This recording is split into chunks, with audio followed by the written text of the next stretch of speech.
नीलकमल और पारिजात का रहस्य। बहुत समय पहले हिमालय की गोद में एक छोटा सा गांव था जिसका नाम देवपुर था। यह गांव अपनी प्राकृतिक सुंदरता और धार्मिक महत्व के कारण प्रसिद्ध था। यहाँ के लोग भगवान शिव के भक्त थे और प्रतिवर्ष उनके मंदिर में एक भव्य मेला आयोजित किया करते थे। इस मेले में दूर दूर से लोग आते थे और अपने दुखों का निवारण करते थे। देवपुर गांव में एक युवा था जिसका नाम नीलकमल था। नीलकमल अत्यंत पराक्रमी और धर्मपरायण था। उसने शिव भक्ति में अपना जीवन समर्पित कर दिया था। उसका एकमात्र लक्ष्य था कि भगवान शिव की कृपा से गांव के सभी लोगों के जीवन में खुशहाली आए। एक दिन गांव के प्रमुख पंडित जी ने नीलकमल को बुलाया और कहा, नीलकमल, हमारे गांव की समृद्धि के लिए तुम्हें भगवान शिव की विशेष पूजा करनी होगी। इसके लिए तुम्हें पारिजात पुष्प की आवश्यकता होगी जो केवल स्वर्ग में ही पाया जाता है। नीलकमल ने पंडित जी की बात मान ली और स्वर्ग से पारिजात पुष्प लाने का संकल्प लिया। उसने अपनी यात्रा प्रारंभ की और कठिनाइयों का सामना करते हुए हिमालय की ओर चल पड़ा। रास्ते में उसे अनेक प्रकार की बाधाओं का सामना करना पड़ा, लेकिन उसकी आस्था और धैर्य ने उसे आगे बढ़ने की शक्ति दी। एक दिन नीलकमल को एक साधु मिले। साधु ने उसकी परीक्षा लेने के लिए कहा, वत्स, तुम्हारी यात्रा अत्यंत कठिन है। तुमने अब तक बहुत कठिनाइयों का सामना किया है।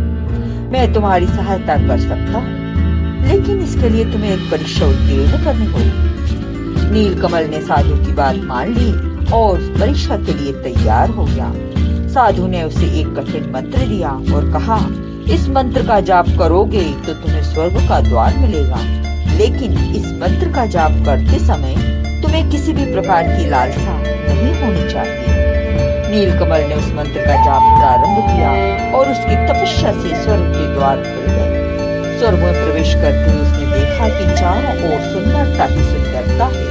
हर दिशा में अद्भुत पुष्प खिल रहे थे, लेकिन उसे केवल पारिजात पुष्प की आवश्यकता थी। उसने स्वर्ग की रानी इंद्राणी से पारिजात पुष्प की मांग की। इंद्राणी ने उसकी भक्ति और तपस्या से प्रभावित होकर उसे पारिजात पुष्प दे दिया। नीलकमल ने धन्यवाद किया और स्वर्ग से वापस लौट आया। देवपुर गांव में उसने पारिजात पुष्प को भगवान शिव के चरणों में समर्पित किया। भगवान शिव ने प्रसन्न होकर आशीर्वाद दिया और गांव की सभी समस्याओं का समाधान हो गया।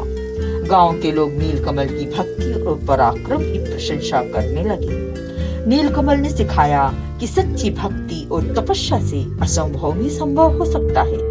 उसकी कहानी आज भी देवपुर गांव में सुनाई जाती है और लोग उसकी प्रेरणा से जीवन में कठिनाइयों का सामना करते हैं। इस प्रकार नीलकमल की इस अद्वितीय पौराणिक कथा ने देवपुर गांव को एक नई दिशा दी और सबके जीवन में खुशियों का संचार किया।